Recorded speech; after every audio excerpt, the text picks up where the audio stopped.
Tout ça pour clôturer cette histoire. J'ai avancé sur la rive gauche et plus loin, il y a eu un endroit où je pouvais traverser très simplement et que je ne voyais pas 50 mètres avant.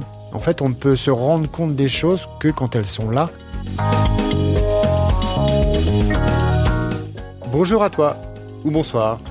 Bienvenue dans le podcast Chronique d'une résilience méconnue. Ou encore, ma quête de la pleine santé, où je te partage mon chemin de guérison de maladies chroniques et des récits de voyage. Pour moi, les deux sont inséparables. J'ai investi beaucoup d'années de recherche et d'expérimentation pour retrouver enfin ma pleine santé et ma liberté. Je n'ai pas la solution, mais j'ai trouvé des voies possibles, des raccourcis. Et je t'invite à écouter, voir si cela peut aussi t'aider. Dans ce podcast, ces épisodes, je vais te raconter mon histoire pour que toi aussi tu puisses améliorer ta qualité de vie. Je te dis à tout de suite. Prends soin de toi. Salut.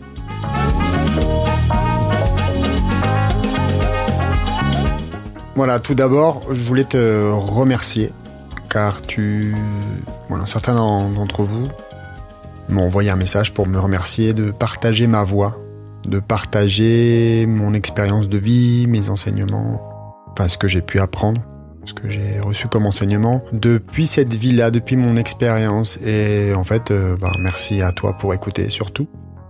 Et partage-le à ton tour. Comme ça, on partage tous. Merci du fond du cœur. Ça me touche. L'épisode dernier, je terminais ma vie à Nîmes, qui a duré 1 an et demi, où j'ai pu vraiment aller toucher le fond du fond de ce qui était mon mal-être à ce moment-là, dans le corps, dans mes émotions, dans mon cerveau aussi. Et là, je démarrais une nouvelle vie à Montpellier. Donc c'est un nouveau cycle. Bon, c'est pas la première fois que je dis ça. D'ailleurs, pour moi, en fait, pour visualiser, j'imagine la vie comme une collection complète de tomes. Et certains tomes s'ouvrent et se ferment, évidemment. Et si bien l'enfance est un tome, l'adolescence est un tome. Pour ma part, si tu as écouté les épisodes précédents, Paris était un tome. Et quand je suis parti de Paris, c'était un nouveau tome. Et ce nouveau tome, là, en déménageant, c'est un nouveau chapitre. Je suis toujours dans le tome sud. Et c'est un nouveau chapitre. Et pour moi, je pense qu'il y a vraiment des cycles comme ça dans nos vies. Et je pense qu'il y a plein de gens qui sont sur cette même perception. Et d'ailleurs, dans l'épisode 1, je parlais des cycles en psychoénergétique chinoise. Et j'ai appris textuellement que 7 ans pour les femmes, 8 ans pour les hommes. Et en fait, avec toutes ces années de vie, j'ai vraiment senti qu'il y avait une modulation réalisée par rapport à cela. Et je pense qu'il est plus juste de dire que selon le type de personne avec des énergies plus féminines, ça a tendance à être proche de 7 ans. Et selon ceux qui ont des énergies plutôt masculines, ça a tendance à être plus 8 ans. Que ce soit pour les hommes, pour les femmes ou inversement. Parce qu'on peut très bien être un homme avec des énergies à certains cycles de nos vies plus féminines.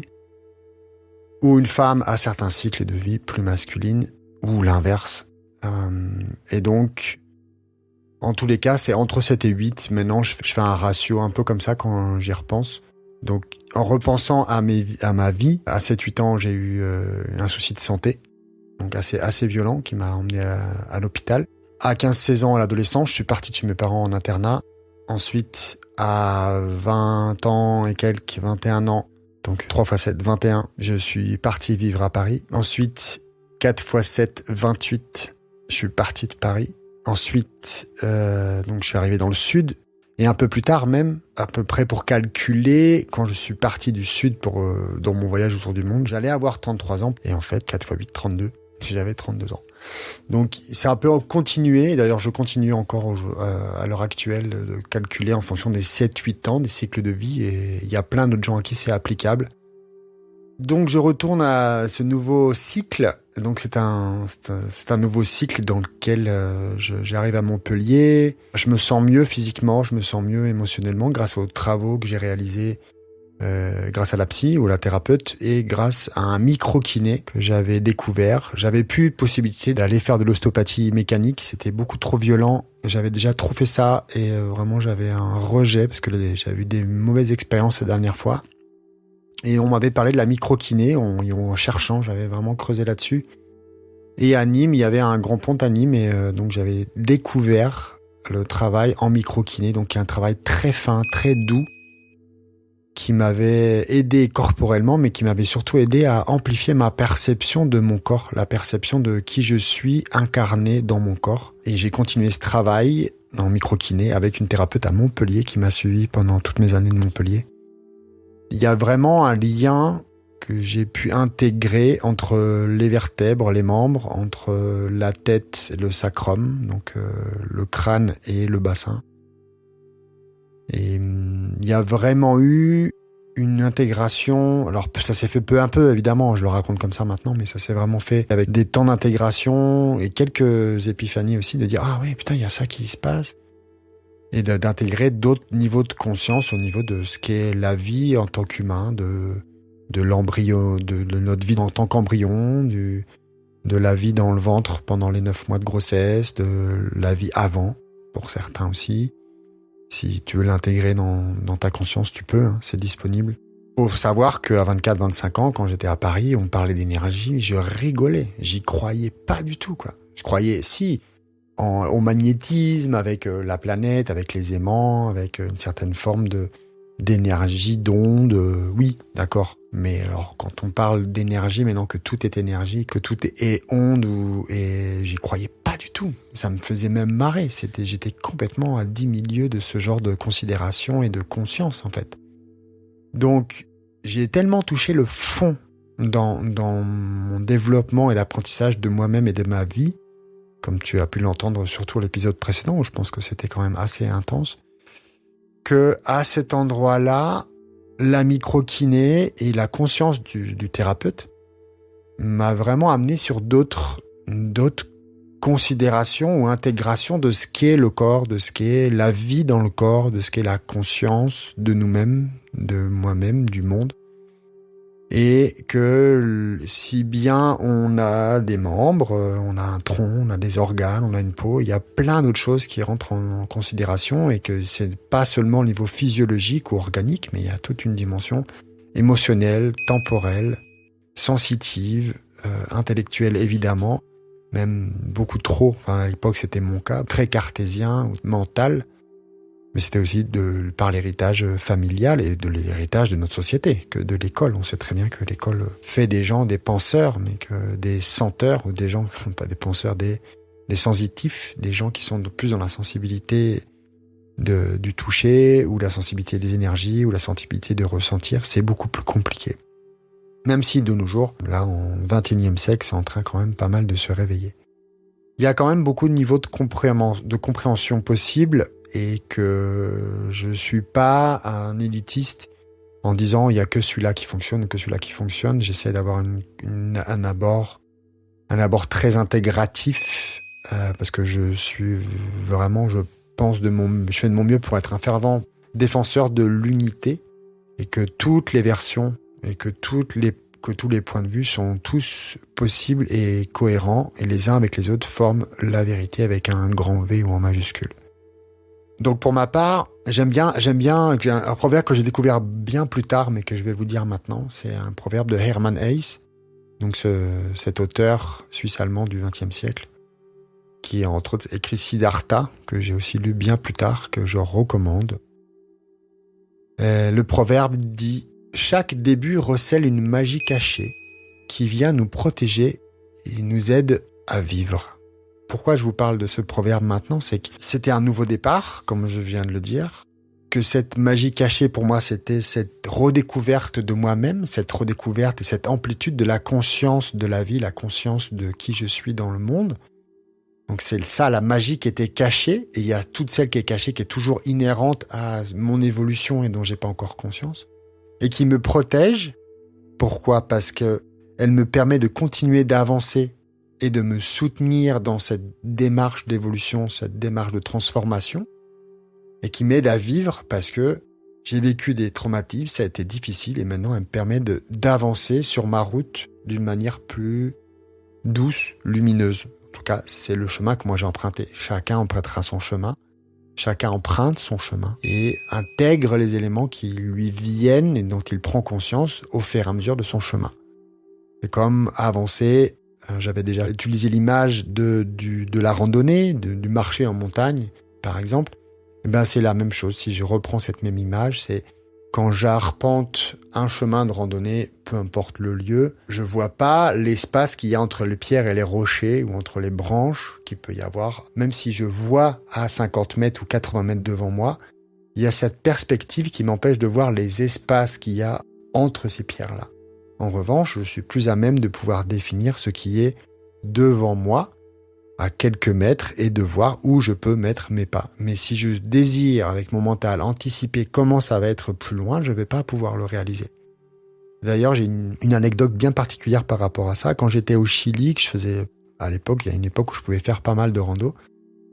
Et des fois, j'allais faire des randos de groupe avec le groupe, non, les randos de groupe avec le groupe, avec les gens du Qigong et du Tai Chi. On allait se faire des pratiques en montagne.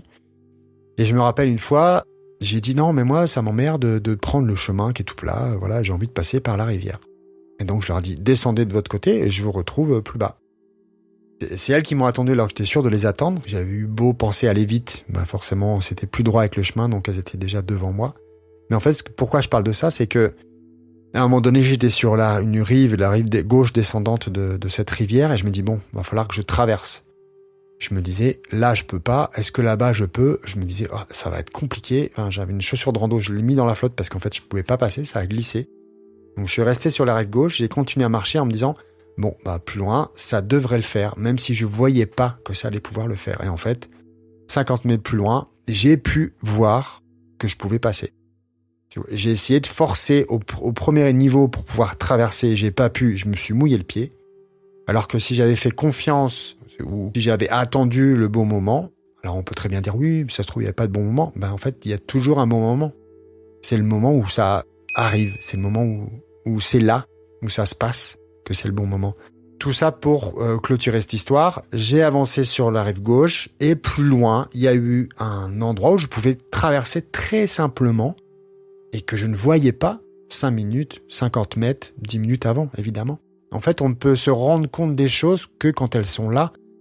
Il y a beaucoup de gens maintenant qui parlent du moment présent, il y a le présent qui compte, il y a le passé n'existe pas, le futur n'existe pas. Ce sont des considérations de temps qui sont très propres à l'être humain. Certes, le présent est la clé, ou une des clés, pour vraiment vivre une vie épanouie. Je le crois aussi. Si bien d'avoir une vision, d'avoir des décisions, une vie, un objectif de vie ou des objectifs. J'en parlais pas mal quand même dans l'épisode 2 ou 3. Et il me semble que pour ce genre d'image, c'est la même chose en fait. Pour pouvoir se transformer, il faut avoir confiance qu'à un moment donné, on va passer d'un autre côté. On va changer notre manière de visualiser et de arpenter le chemin. On ne peut pas savoir ce qui se passe devant. Il faut aller jusque-là pour pouvoir l'intégrer, le réaliser, en prendre conscience et agir en fonction de cette prise de conscience et de nos désirs, de nos objectifs. Donc voilà, j'arrivais à Montpellier, j'allais mieux grâce aux soins que j'avais commencé à recevoir et surtout aussi une prise de conscience que j'avais commencé à réaliser de moi-même. J'avais réintégré la cortisone à une dose encore plus forte pour que ma peau vraiment soit libérée pour l'été, parce que j'ai déménagé au mois de juin, en coloc donc à Montpellier. Et donc en réintégrant la cortisone et les antihistaminiques, etc., et les anti-inflammatoires, j'étais drogué avec de la médecine allopathique, mais je reprenais une certaine liberté de mouvement, une certaine liberté de vie. Et grâce au travail donc avec cette thérapeute, j'ai pu avoir de nouveau confiance en moi en me disant c'est bon, je suis sur la bonne voie, je peux avancer. Et le travail avec ces micro-kinés aussi, évidemment, ça a bien amené une autre forme de douceur envers mon corps, vu que j'en avais quand même vachement besoin. J'ai arrêté d'aller voir l'ostéo, parce que déjà à l'époque, je ne connaissais que l'ostéo mécanique, celle qui nous fait craquer, celle où il y a vraiment un impact, un exercice de pression du thérapeute ou de la thérapeute en ostéopathie, envers notre structure, notre corps et nos tissus. J'étais un assez fervent défenseur de cette pratique quand j'étais plus jeune. Évidemment, j'avais un rapport à mon corps qui moi-même était violent. Par la suite, je suis même plutôt tendance à dire que si on peut éviter d'agir violemment sur la structure, c'est beaucoup plus sain, je pense, pour nous. En tous les cas, ça l'a été pour moi. D'ailleurs, ça a été mon chemin d'évolution par la suite. J'ai appris l'ostéopathie énergétique dans l'application au crânio-sacré. J'en reparlerai ultérieurement. Mais tout ça pour dire que j'avais besoin de douceur. Je me donnais plus de douceur envers moi-même, bon, grâce aux médicaments, parce que je pouvais être beaucoup plus libre dans mes déplacements. Et c'était quand même beaucoup plus fonctionnel dans le monde, mais envers moi-même. Donc j'étais à fond dans cette transition d'intégration de vie à Montpellier. J'étais à fond, création d'entreprise, parcours d'entrepreneuriat dont je parlais quand même pas mal dans l'épisode précédent.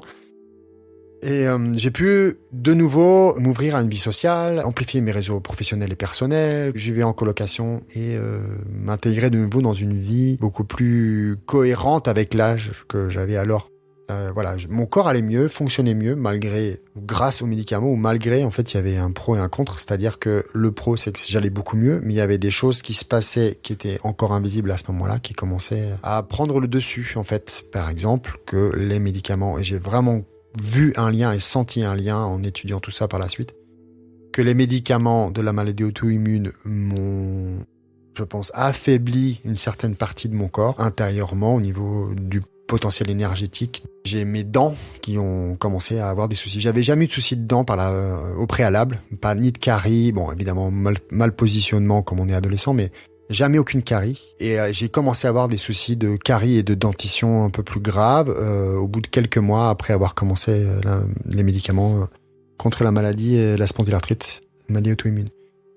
Donc j'ai fait un certain lien par rapport à ça. J'ai jamais pu récupérer complètement le potentiel et j'ai toujours des soucis de dents, même si c'est moins présent. Une fois que c'est une dent est dévitalisée ou arrachée, elle est dévitalisée ou arrachée. Ça, revenir en arrière, c'est pas possible. De fait d'avoir arrêté le gluten, d'avoir vraiment désiré changer de vie, j'avais donc arrêté la bière. Je sais pas si tu te rappelles, quand je vivais à Nîmes, je buvais des bières régulièrement. Et c'est surtout que j'ai arrêté les pétards. Donc j'ai arrêté du jour au lendemain, j'ai dit c'est terminé, je fume plus de pétards. Et j'avais vraiment un choix à faire. Je me rappelle avoir été en réunion pour le développement de mon entreprise. Et une réunion de plusieurs heures avec plusieurs intervenants et tout ça. Et je me rappelle parfaitement que c'était à 10h le matin. Avoir commencé une phrase pour expliquer quelque chose et au bout de 2 minutes 30, ne pas me rappeler le début de la phrase, donc avoir fait un plop. Et au-delà du plop, de ce que les autres ont pu penser de moi, c'est surtout qu'est-ce que moi j'ai vu. J'ai dit ouais, non, en fait, il y a vraiment un choix à faire, il faut que je grandisse. Donc j'ai lâché, à 30 ans, j'ai arrêté de fumer des pétards. Et je me suis vraiment dédié à mon boulot et à ma guérison. Mais d'ailleurs, même quand je fumais des pétards, tous les ans, j'avais plusieurs mois où je n'en fumais pas du tout. Et je trouve que c'est assez sain, donc si toi tu fumes encore, je te recommande chaleureusement de lever le pied par rapport à ça pour te redécouvrir. Si évidemment tu as envie de te redécouvrir et de te connaître autrement. Vraiment c'est de t'intégrer et de prendre toi-même les rênes de cette direction-là, de cette transformation en te disant ok, j'ai envie, j'ai pas envie. Si t'as envie, tant mieux. Je te propose de le faire. Si t'as pas envie, écoute, libre à toi. Évidemment, il n'y a pas de problème.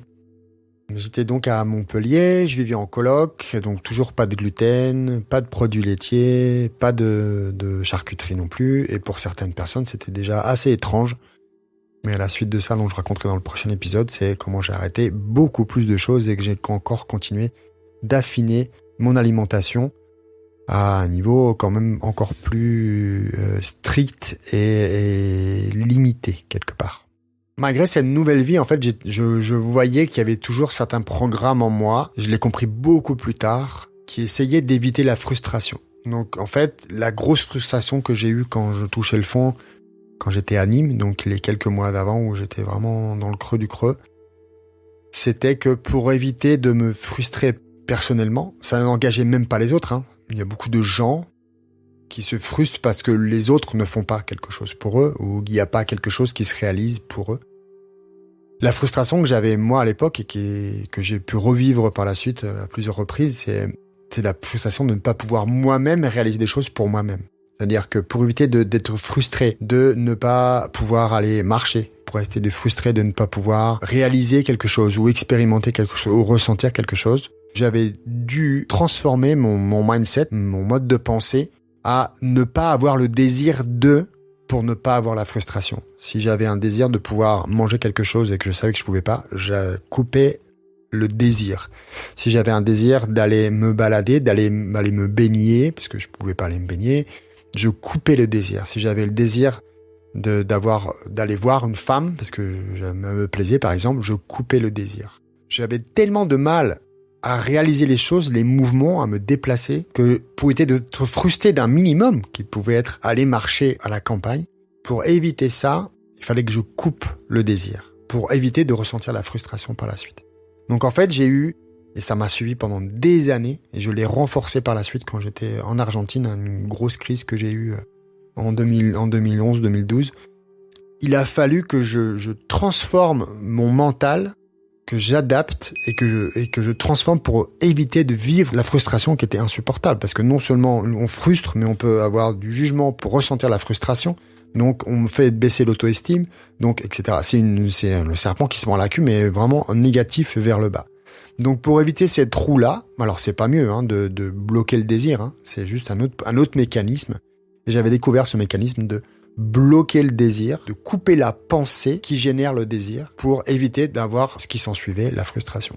Et j'ai découvert ce processus-là chez moi, bien des années après. Mais pourquoi j'en parle maintenant, c'est que j'ai dû trouver d'autres mécanismes de vie qui me permettaient de pouvoir vivre presque normalement en ayant intégré déjà une partie de ce processus-là à l'intérieur de moi. Donc quand j'avais des douleurs, vu que j'avais les médicaments qui m'aidaient déjà, je me limitais pas grâce aux petites douleurs que j'avais eues, puisque j'avais eu des douleurs beaucoup plus grosses. Donc je disais, ok, peu importe, j'y vais, peu importe, j'y vais. Et c'est ça qui a continué à me motiver en me disant, ok, faut que je fasse quelque chose pour moi.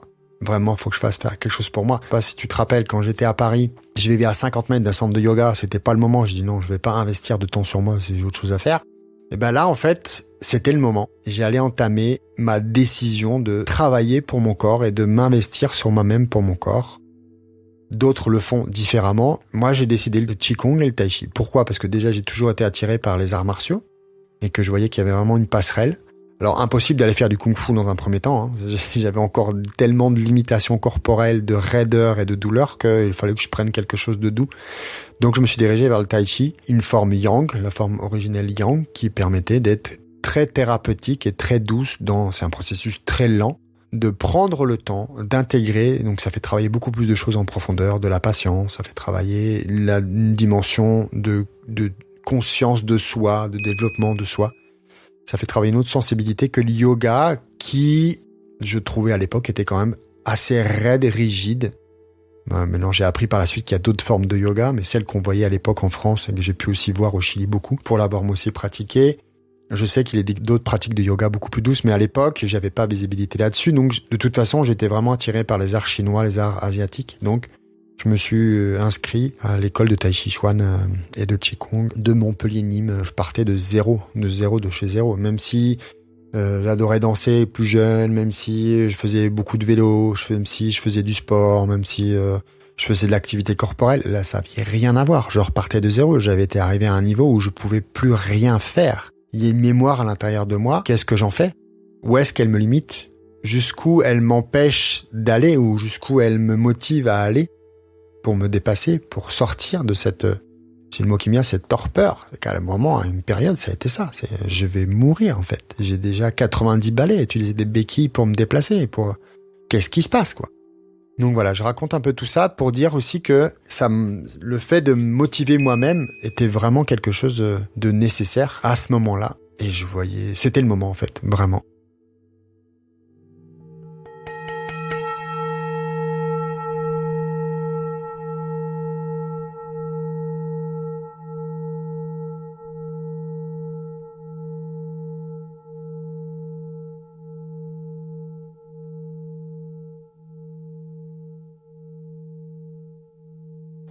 Respirons profondément ensemble.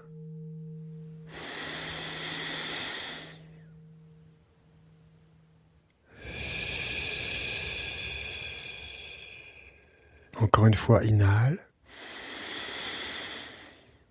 Retiens. Exhale. Tu retiens un peu. Tu inhales de nouveau. Tu exhales de nouveau.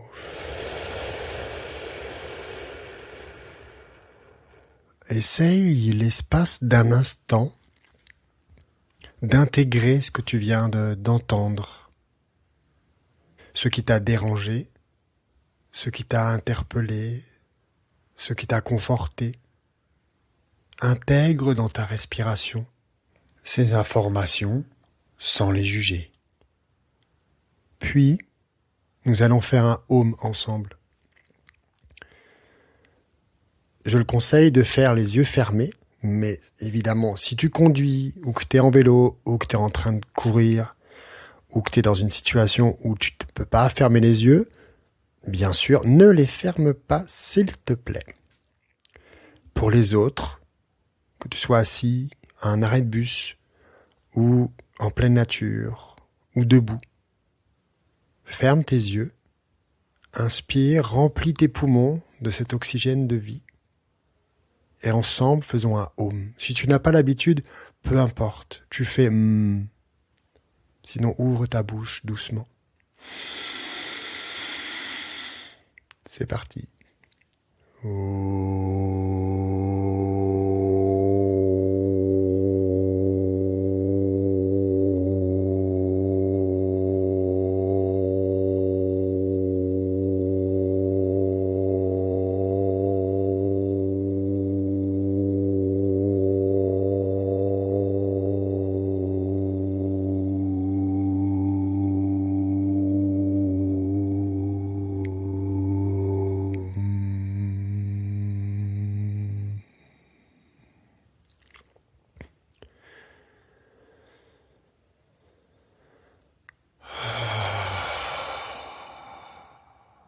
Intègre cette sensation,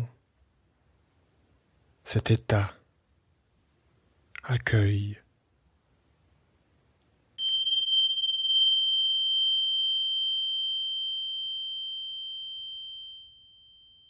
Clairement, avec le recul, je peux bien voir qu'il y a une résilience que je ne connaissais pas chez moi, qui était présente et qui me poussait ou me tirait à aller toujours de l'avant, sortir des moments de difficulté, à passer au-delà, à rêver de plus aussi, à souhaiter plus, à avoir envie de plus. C'était pas simple. Mais encore une fois, j'avançais, je faisais ce qu'il y avait à faire, ce que je décidais, j'assumais mes actes, j'ai décidé, je prenais une voie, j'allais au bout. Je repense des fois au sentiment de victime auquel j'ai pu souvent m'identifier inconsciemment. Et en fait, même si tout est entremêlé, le fait de se sentir victime et d'avoir envie de sortir de l'état dans lequel on est, et le fait de recevoir des choses indirectement du monde ou des autres ou de nos proches, et en fait on compense des schémas, on apprend de nous-mêmes sur des idées, et souvent c'est des trucs tellement infimes, tellement presque invisibles en nous, que vraiment pour les accueillir, pour les voir, il faut ou du temps, ou des événements beaucoup plus intenses, beaucoup plus douloureux, ou du silence. Et plus tard, c'est ce que j'ai pu découvrir grâce à la méditation, grâce aux pratiques, et le tai chi, le qigong, vraiment m'ont ouvert la porte là-dessus. Et sur cette idée de que, en fait, si les autres me touchent, si les autres me font quelque chose, c'est bien parce que c'est moi, quelque part, qui les autorise, en fait. Je suis pas victime. Je suis acteur de l'autorisation que je donne, même si c'est inconscient. C'est une dynamique, c'est un schéma de fonctionnement qui est complètement humain. Et il y a ou plusieurs penseurs, ou sociologues, psychologues, psychiatres, même si c'est pas trop maligné, moi je préfère les gens un peu alternatifs ou plus anciens sur la méthode de pensée qui aussi en parlent. Et il y a des gens qui ont sorti des bouquins là-dessus. Cette fois-ci, je vais pas avoir de livre spécialement durant cet épisode à vous présenter. parce que c'est une période où j'étais vraiment très focalisé sur le travail de mon activité professionnelle et en fait les bouquins que j'ingurgitais c'était des bouquins sur des choses qu'on pas à voir vraiment, pas du tout même avec ce dont on est en train de parler. Donc voilà, cette fois-ci j'ai évoqué Siddhartha un peu plus tôt, d'Hermann Hesse. Je vous le recommande. Je vais pas en parler un peu plus puisque c'est pas à ce moment-là que j'ai lu ce bouquin, mais je vous en parle.